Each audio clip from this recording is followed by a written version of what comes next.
örgümüzün kafa kısmına geçtik. Yani bebeğimizin kafa kısmını oluşturacağız. Kafa kısmı da aslında çok basit. Her zaman yaptığımız gibi fix artırmalar var. Belirli bir miktarda düz ördükten sonra da eksiltme işlemi uygulanıyor. Yine aynı ten rengi için kullanacağım ipi ve tığımı aldım. Yapacağım işlem çok basit. Yine altı halkanın içerisine 6 sık iğne yaparak başlıyorum. 2, 3, 4, 5, 6. Sihirli halkanın içerisine 6 sık iğne yaptım. Bunu sıkı bir şekilde kapatıyorum. Kapattım.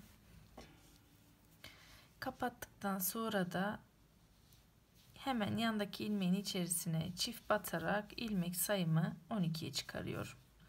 2,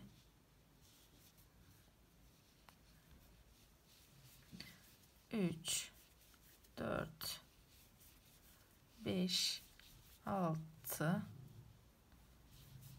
7, 8, 9, 10, 11, 12. İlmek belirleyicimi takıyorum artık. Şimdi bundan sonra yapacağım şey de çok basit aslında. Bir sık iğne ör, bir artır. Tur sonuna kadar aynısı. Bir sık iğne ör, bir artır. Bir sık iğne ör, bir artır turunu tamamladıktan sonra 2 sık iğne ör, bir artır.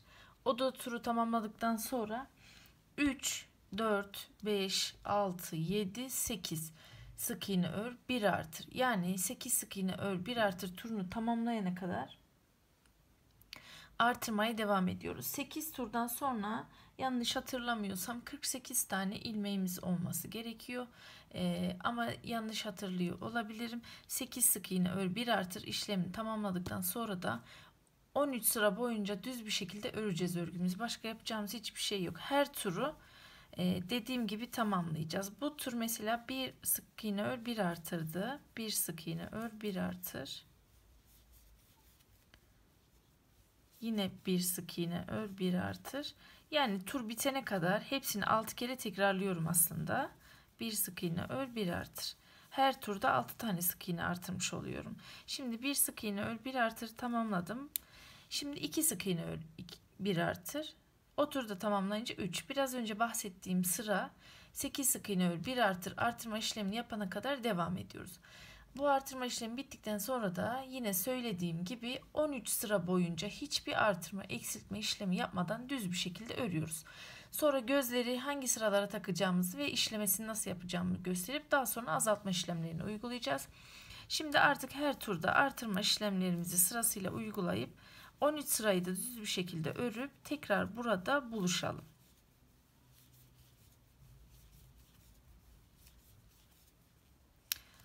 Evet, 2 sık iğne ördüm, bakın tek örüyorum, üçüncü de artırıyorum. Her söylediğim sayıyı ördükten sonra diğer ilmeği artırma işlemi uyguluyoruz. Yani amigurumi'de yaptığımız temel artırma işlemleri aslında. O yüzden zor olacak bir şey yok. Not edip tüm artırmaları yapıp 13 sıra düz ördükten sonra da tekrar buluşacağız. Zaten elimize nasıl bir şekil olduğunu o zaman da göstereceğim. Yine turumu tamamladım. Şimdi artık 3 sık iğne ör, bir eksilti yapıp devam edeceğim. Sonra tekrar buluşalım. Evet arkadaşlar, kafada artırma işlemlerini tamamladıktan sonra 13 sıra boyunca düz öreceğimizi söylemiştim. Şimdi düz örmeye devam ederken gözleri hangi sıralara takacağımızı söyleyeceğim.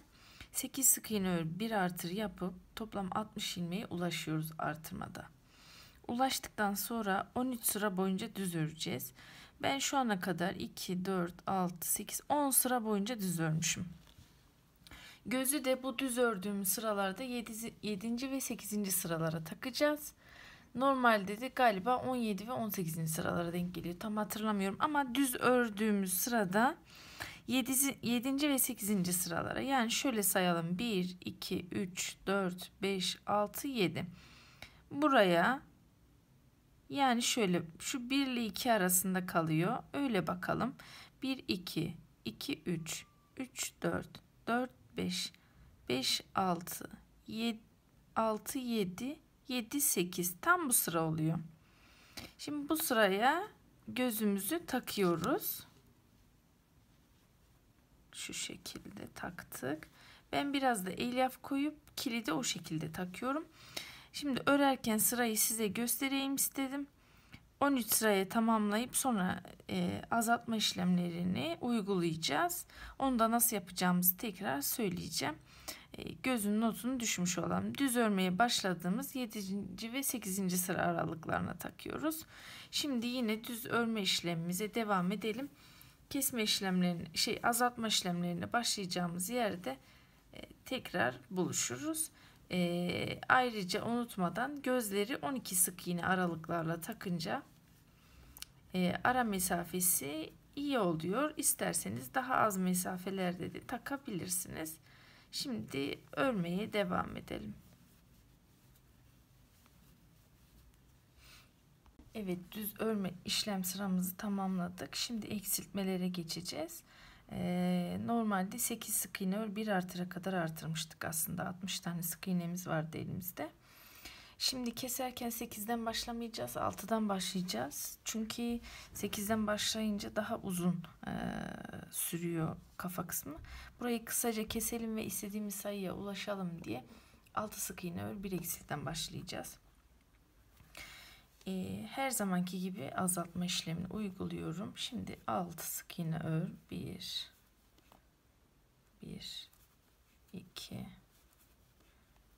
3 4 5 6 tane sık iğnemi ördüm. Yine önlerden alarak azaltma işlemi uyguluyorum. Sık iğne azaltma işlemi klasik. 1 2 3 4 5 ve 6. Yine eksiltiyorum. Bunu 3 sık iğne ör 1 eksilt kalana kadar yapacağız. Elimize toplam 18 tane ilmeğimiz kalacak. Galiba 3 sık iğne ör 1 eksilt yaptıktan sonra 18 ilmeğimiz kalıyor. Yine bir 3 sık iğne ör 1 eksilt yapana kadar devam edelim. Ondan sonra kaç ilmeğimiz kaldığına bakıp ona göre kafayı tamamlayacağız. Tabii tamamen kapatmadan önce de kafayı doldurmayı unutmayın. Daraldıkça doldurması zor olacaktır çünkü. Dediğim gibi 6'dan sonra 5, 5'ten sonra 4, 4'ten sonra 3 yapalım. Tekrar görüşelim. 3 sık iğne ör 1 eksilte kadar geldim. İlmeklerim 16'ya düşmedi. Kaça düşürmemiz gerekiyordu? Bir gövdede kaç bırakmışız bakalım. 2, 4, 6, 8, 10, 12, 14, 16. Şimdi 3 sık iğne ör 1 eksilt yaptım. 16 tane sık iğnem kalmadı. Daha çok var yani. O yüzden devam ediyorum eksiltmeye. 2 sık iğne ör 1 eksilt. 1 sık iğne ör 1 eksilt yapacağım. Ama onun öncesinde ben bu turda iyice kafayı dolduruyorum. Dediğim gibi 16 ilmek kalana kadar eksilteceğiz. Dolduralım. 2 sık iğne ör 1 eksilt yapalım. Sonra 1 sık iğne ör 1 eksilt yapalım. Bakalım kaç tane ilmeğimiz kalacak.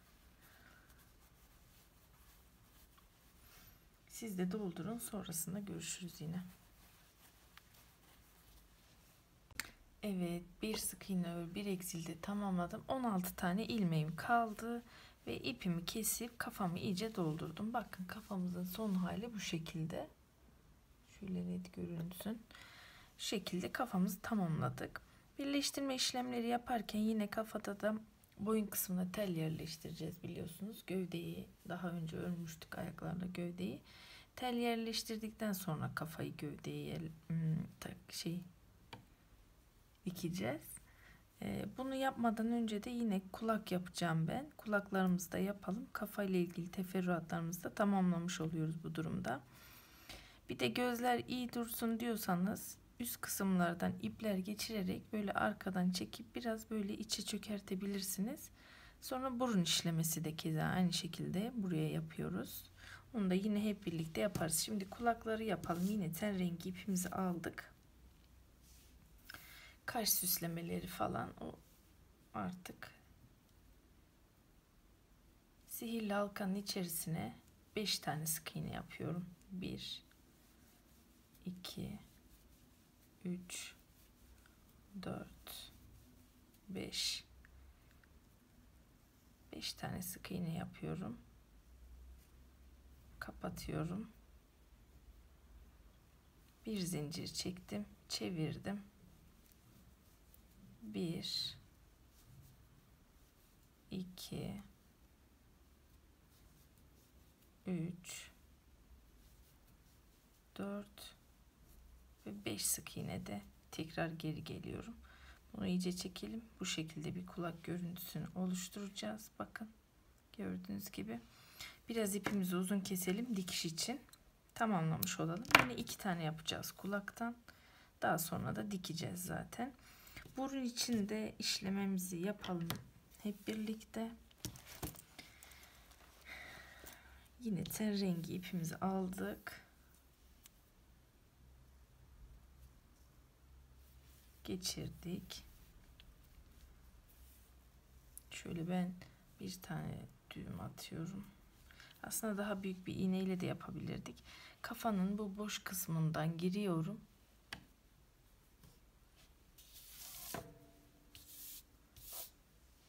Kafanın bir boş kısmından tam burnu ortalayacak şekilde bir aşağıdan giriyorum. 1 2 3 tane sık iğne atlıyorum. Girdim. İpimi iyice çektim.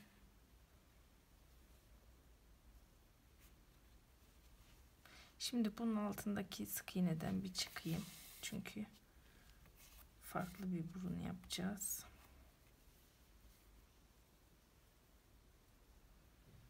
Bura niye düğüm oldu ya? Çıktık. Şimdi burnumuzu sık iğnelerin aralarından geçerek yapacağız. Şu şekilde.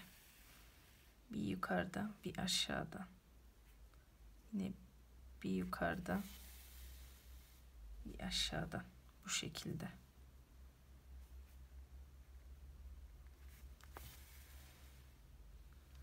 Bu şekilde burnumuzu belirgin hale getireceğiz. Yine doldurarak yapmakta tabii fayda var. Aslında birer sık iğne aralıklarla yapmak daha iyi bir görüntü verecektir. 2 sık iğne aralık yapmıştık. Bence birer sık iğne aralıklarla yapalım.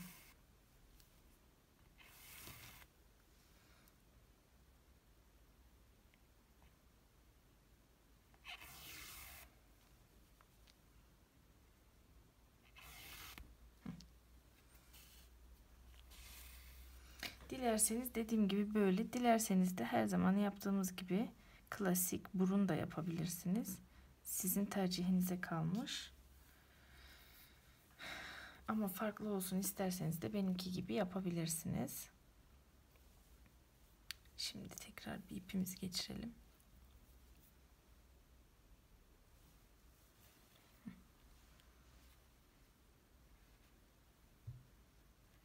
Yine buradan çıkıyoruz. Bir sık iğne atlayıp yapacağız. Hemen üstünden yani.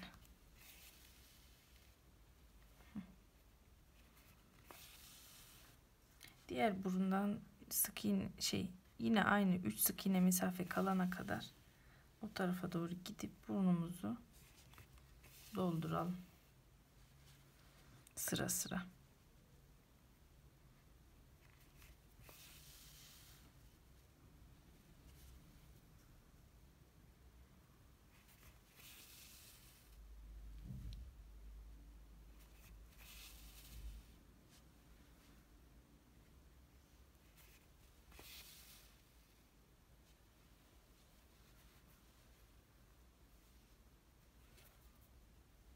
Evet, buraya kadar.